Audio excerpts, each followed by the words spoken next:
Friends, अभी classes में आपका स्वागत है। मैं रंजीत कुमार आज क्लास 10th साइंस चैप्टर 1 के बारे में बताने जा रहा हूँ। तो चलिए स्टार्ट करते हैं। ये चैप्टर 1 है, चैप्टर 1 और क्लास 10th, ठीक है। तो चैप्टर का ये अध्याय का नाम है रासायनिक अभिक्रियाएं एवं समीकरण। तो सबसे पहला हम लोग स्टार्ट करते हैं, रासायनिक अभिक्रियाएं क्या है।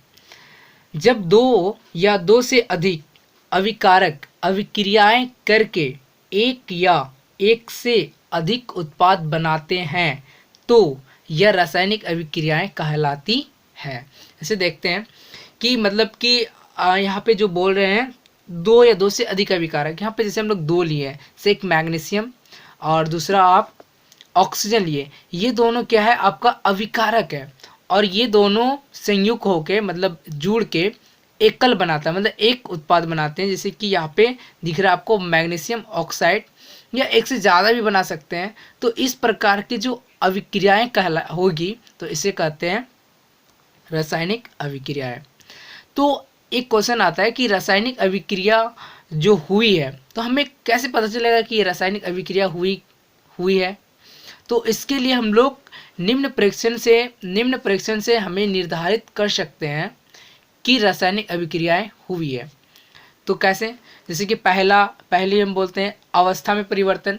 जैसे कि अगर रासायनिक अभिक्रिया होगी तो अवस्था में परिवर्तन होगा। जैसे अगर वो ठोस में होंगे तो द्रव में परिवर्तित हो जाएंगे, अगर द्रव में होंगे तो वो ठोस में परिवर्तित हो जाएंगे। दूसरी बात करते हैं, जैसे रंग में परिवर्तन होगा।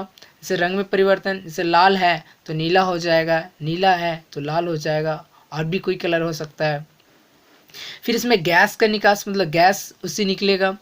और चौथी है कि तापमान में परिवर्तन, मतलब जैसे कि हो सकता है कि अगर 40 डिग्री सेल्सियस अगर आप तापमान था तो हो सकता है 100 डिग्री सेल्सियस हो जाए, या तो 100 डिग्री सेल्सियस था हो सकता है 40 डिग्री सेल्सियस हो जाए। तो इस तरह का क्या होगा, अगर ये सब चार कंडीशन, मतलब कि अवस्था में परिवर्तन होती है, या तो रंग में परिवर्तन होता है, या गैस का निकास होता है, तापमान में परिवर्तन होता है, तो इस सबसे हम लोग को पता चल जाता है कि रासायनिक अभिक्रियाएं हुई है। अब आता है रासायनिक अभिक्रियाएं, तो यहाँ तक तो समझ में आ गया। अब आगे चलते हैं कि रासायनिक समीकरण क्या है। तो रासायनिक समीकरण आप बोल सकते हैं कि रासायनिक अभिक्रियाओं को प्रदर्शित करने वाले रसायन समीकरण को रासायनिक समीकरण कहते हैं। यहाँ पे छूट गया था, सो नीचे करके हम लिख दिए, यहाँ पे एरो दिखा के ध्यान दीजिएगा कि जब कोई रासायनिक समीकरण हम लोग किन्हें कहेंगे कि कोई भी रासायनिक अभिक्रिया को हम लोग प्रदर्शित करने के लिए जो समीकरण को हम लोग लिखते हैं, या तो जो समीकरण को दिखाते हैं उसको हम लोग रासायनिक समीकरण कहते हैं। या तो यूँ बोल सकते हैं, जैसे कि यहाँ पे एक एग्जाम्पल कोयला का दहन हम लिखे हैं, जैसे कि कार्बन प्लस ऑक्सीजन, ये दोनों संयोग करके कार्बन डाइऑक्साइड बनाता है। या फिर आप इसको दूसरे तरीके से यह भी बोल सकते हैं कि किसी रासायनिक अभिक्रियाओं को संक्षिप्त रूप में लिखना रासायनिक समीकरण कहलाता है, कहते हैं। मतलब कि कोई भी रासायनिक अभिक्रिया है उसको क्या कर सकते हैं, वर्ड में ना लिख के उसको एक संक्षिप्त रूप में लिखते हैं। जैसे कि यहाँ पे कोयला का दहन होता है, जैसे कि कोयला को ऑक्सीजन की उपस्थिति में उसको दहन करेंगे, तो जैसे यहाँ पे वो चीज़ अगर वर्ड में लिखा हुआ उसको हम ये सेंटेंस ना वर्ड को ना छोड़ के हम लोग यहाँ पे एक संक्षिप्त रूप में उसको अगर लिखें, तो इस प्रकार के जो समीकरण होता है, जो उस संक्षिप्त के रूप में जो लिखते हैं, तो उसको हम लोग रासायनिक समीकरण कहते हैं। चलिए आगे देखते हैं कि आगे क्या है। अब आते हैं यहाँ पे कि रासायनिक समीकरण लिखना। अब हम रासायनिक समीकरण को कैसे लिखेंगे ये चीज़ जानेंगे।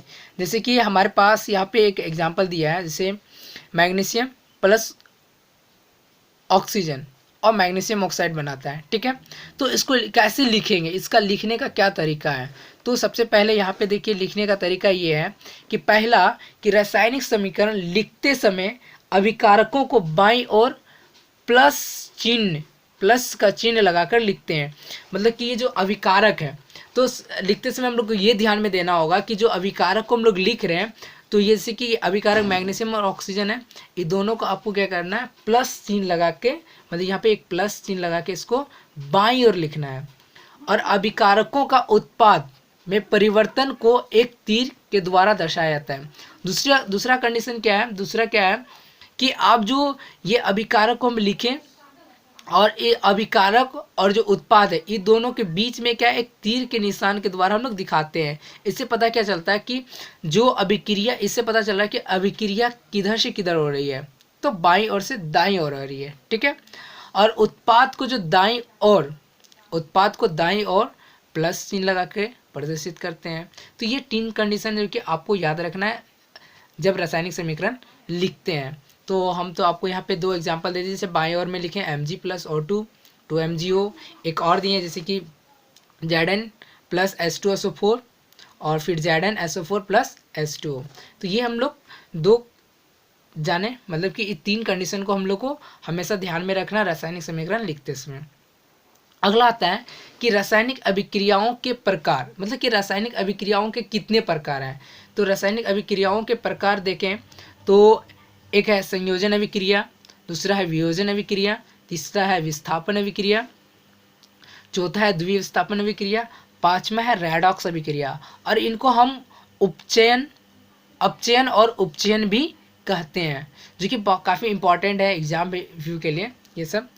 तो आज हम जो चर्चा करेंगे ज़्यादा नहीं आज, क्योंकि आज हम संयोजन अभिक्रिया और वियोजन अभिक्रिया के बारे में ही पढ़ेंगे। उसके आगे नेक्स्ट वीडियो में ये 3 चीज़ की हम चर्चा करेंगे। तो आज हम देखते हैं कि पहला आता है कि संयोजन अभिक्रिया है क्या। संयोजन अभिक्रिया एक ऐसी अभिक्रिया है जिसमें 2 या 2 से अधिक अभिकारक मिलकर एकल उत्पाद का निर्माण करते हैं, उसे संयोजन अभिक्रिया कहते हैं। मतलब कि जैसे कि यहाँ पे 2 अभिकारक, एक COO है, H2O है, 2 अभिकारक है। अगर ये दोनों क्या होगा था, अभिक्रिया करके, मतलब मिल करके एक एकल उत्पाद बनाता है, मतलब एक ही उत्पाद बनाता है। तो इस प्रकार के जो अभिक्रियाएं होगी तो आप इनको बोल सकते हैं संयोजन अभिक्रिया, मतलब संयोग करके एक बन रहा है, ठीक है। संयोग मतलब जुड़ना।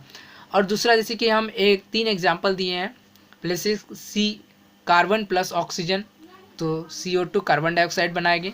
तीसरा है हाइड्रोजन प्लस ऑक्सीजन H2O।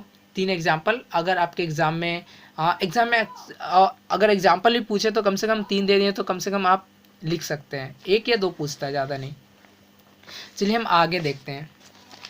आगे क्या है, इसी में एक आता है उष्मा क्षेपीय अभिक्रिया, ठीक है। ये संयोजन अभिक्रिया में एक उष्मा क्षेपीय अभिक्रिया होता क्या है उष्मा क्षेपीय अभिक्रिया, इसके बारे में जानते हैं।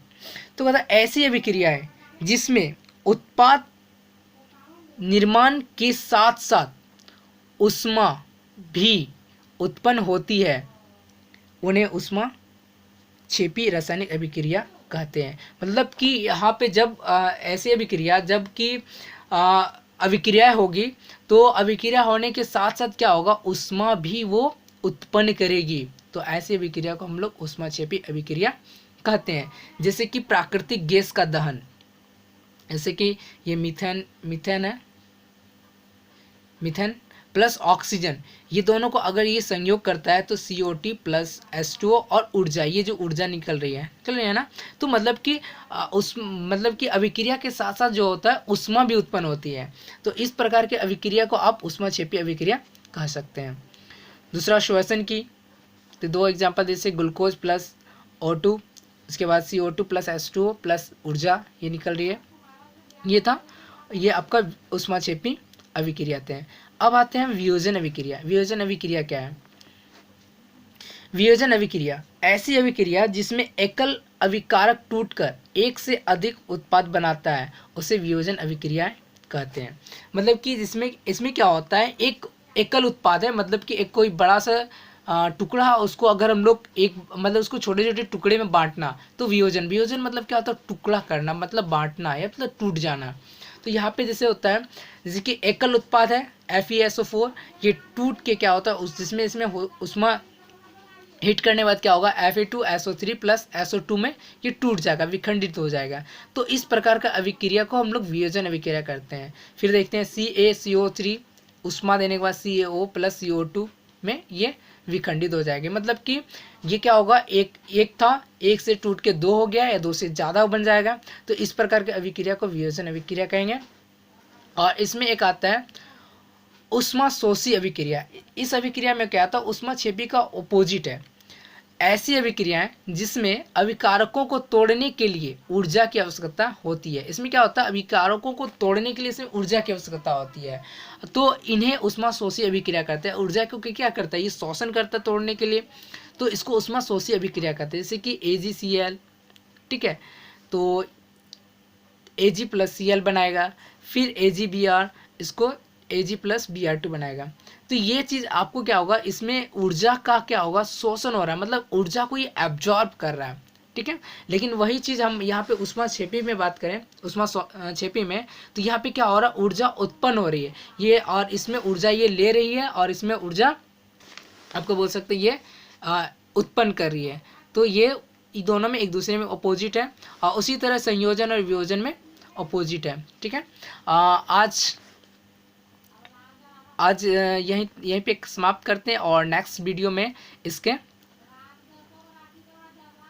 आगे हम लोग पढ़ेंगे। और अगर आपको अच्छे लगे तो इसको सब्सक्राइब भी कर लें, और लाइक भी करें, और कुछ और शेयर भी करें। Thank you.